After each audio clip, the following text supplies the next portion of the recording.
Israel में खेती करने लायक जमीन नहीं है तो वो खेती कैसे करते हैं। 2014 के आईपीएल में कुछ ऐसा हुआ था जिसने सारे ऑडियंस का ध्यान अपनी तरफ खींच लिया और साथ ही ट्विटर पर भी खूब चर्चा बटोरी। एक लड़की जिसने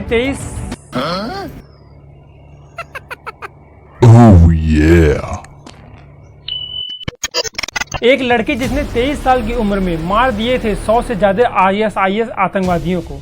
इस वीडियो में आपको ऐसे ही 10 जबरदस्त फैक्ट से मुलाकात कराने वाला हूं, तो इस वीडियो को पूरा जरूर देखना क्योंकि आपको उस थंबनेल वाली साइकिल से भी मिलाना है। तो इस वीडियो को स्टार्ट करते हैं एक लाइक से, जो कि आपको करना है। बाकी वीडियो एंजॉय कीजिए। फैक्ट नंबर 1, इंसानों की तरह पेड़ों को भी कैंसर होता है। जी हाँ, पेड़ों को भी कैंसर होता है और जब पेड़ों को कैंसर होता है तो इस कंडीशन में पेड़ कम ऑक्सीजन देने लगते हैं। फैक्ट नंबर 2, जिसने ये रूबिक क्यूब बनाया था उसने स्टार्टिंग के 1 महीने इसको सॉल्व करने में बिता दिए थे, उसके बाद दुनिया को इस क्यूब के बारे में बताया। फैक्ट नंबर 3, इजराइल में खेती लायक जमीन की काफी कमी होने के कारण वहां पर हॉरिजॉन्टल फार्मिंग की जगह पर वर्टिकल फार्मिंग की जाती है, यानी दीवारों पर खेती की जाती है। वहां धान और गेहूं के साथ साथ सब्जियां भी दीवारों पर उगाई जाती है। फैक्ट नंबर 4, जापान के डिजाइनर यासुकिरो सुजुकी ने एक बहुत ही अनोखी चैन के आकार की बोट बनाई है। जब वह बोट चलती है पानी में तब ऐसा लगता है कि वो पानी को खोल रही है। फैक्ट नंबर 5, एक लड़की जिसने 23 साल की उम्र में मार दिए थे 100 से ज्यादा आईएसआईएस आतंकवादियों को। डेनमार्क की जोआना पलानी ने 2014 में आतंकी संगठन आईएसआईएस के खिलाफ जंग लड़ने के लिए अचानक कॉलेज छोड़कर इराक जाने का फैसला ले लिया। जोआना के लिए यह फैसला आसान नहीं था क्योंकि उन्होंने आतंकवादियों के खिलाफ लड़ने का फैसला लिया था, और दूसरी बात यह कि इसके लिए उन्होंने अपने देश की सरकार को इसकी जानकारी भी नहीं दी थी। सीरिया पहुंचकर वह आईएसआईएस के खिलाफ जंग में कूद गई। आईएसआईएस इतना खौफ खाने लगा इनसे कि उनको मारने के लिए वो 7 करोड़ देने की घोषणा तक कर दिया था। फैक्ट नंबर 6, इंडिया की करेंसी की हर एक नोटों की प्रिंटिंग के पीछे कितना खर्च आता है, चलिए जानते हैं।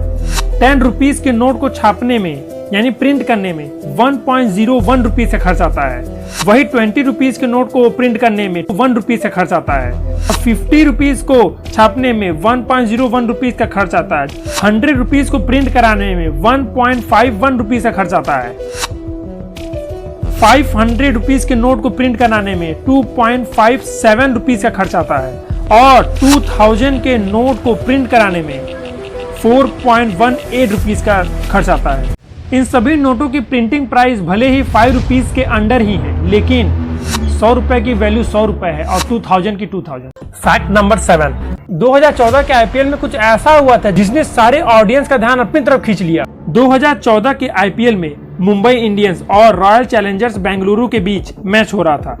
दोनों ओर से धमाकेदार बल्लेबाजी हो रही थी। हरभजन के आईपीएल में 100 विकेट और एबी डिविलियर्स की लाजवाब पारी। लेकिन इसके अलावा कुछ ऐसा भी हुआ जिसने सारे ऑडियंस का ध्यान अपनी तरफ खींच लिया और साथ ही ट्विटर पर भी खूब चर्चा बटोरी। वह घटना थी मुंबई इंडियंस के पोलार्ड का मुंह पर टेप लगाकर फील्डिंग करना। असल में हुआ क्या था कि इस मैच में एक फील्ड अंपायर को पोलार्ड का बेंगलुरु के बैट्समैन क्रिस गेल को परेशान करना रास नहीं आया। जब आरसीबी 210 रनों के लक्ष्य का पीछा करने उतरी तो पोलार्ड ने वेस्ट इंडीज के अपने साथी क्रिस गेल को परेशान करना शुरू कर दिया। पोलार्ड को एम्पायर द्वारा उचित दूरी और अपने दायरे में रहकर बात करने की हिदायत दी गई, तो उसके रिएक्शन में पोलार्ड ने कुछ ऐसा किया। फैक्ट नंबर 8, 2012 में मर्सिडीज बेंज नाम की कंपनी ने ऐसी कार बनाई थी जो इनविजिबल थी। कंपनी ने इस कार को इलेक्ट्रिक डिजिटल सेल्स और कैमरे को ऐसे कवर किया था जिससे कार दूसरी ओर मौजूद चीजों को दिखाती थी। फैक्ट नंबर 9, क्या इंसान सांपों को पाल सकता है? जैसे हम कुत्ते, बिल्ली और कई जानवर को पालते हैं, क्या हम सांपों को पाल सकते हैं? तो जरा ये सुनिए। इंसान कुत्तों की तरह सांपों को पाल नहीं सकता क्योंकि सांपों में इंसानों की भावनाओं को महसूस करने के लिए इंटेलेक्चुअल एबिलिटी नहीं होती, यानी बौद्धिक क्षमता ये सांपों में नहीं होती। इसीलिए कुत्तों की तरह सांप इंसान के प्रेम को महसूस नहीं कर सकते। आगे साइकिल वाले भैया से कचरा निकाल। ओ सॉरी। फैक्ट नंबर 10, पैरों से चलने वाली साइकिल। मतलब साइकिल तो पैरों से ही चलती है, लेकिन उस सब में पैडल्स और चैन होती है। लेकिन इस साइकिल में कुछ अलग बात है। इस साइकिल को चलाने के लिए पैडल और नीचे का फ्रेम नहीं दिया गया है और इसे चलाने के लिए पहले इसमें दिए गए बेल्ट को अपने शरीर से बांधना होगा और फिर पैदल चलकर इसे चलाना होगा। समझ नहीं आ रहा है हम उसको ढो रहे हैं या वो हमें। वीडियो हो गई खत्म। अब आपको कौन सा फैक्ट सबसे मस्त लगा है कमेंट करके जरूर बताइएगा। लाइक जरूर कर देना। इस वीडियो के लेफ्ट और राइट में जबरदस्त फैक्ट्स के लिंक दिए गए हैं, इसको देखना मत भूलिएगा। और अगर आपने स्टीव फैक्ट को सब्सक्राइब नहीं किया तो इस चैनल स्टीव फैक्ट को सब्सक्राइब करना मत भूलना और इस नोटिफिकेशन बेल को भी ऑन कर देना, ताकि जब भी मैं वीडियो अपलोड करूं आपको सब पता है, बस आप कर देना। वीडियो को पूरा देखने के लिए आप सभी का बहुत बहुत धन्यवाद। शेयर भी कर देना भाई।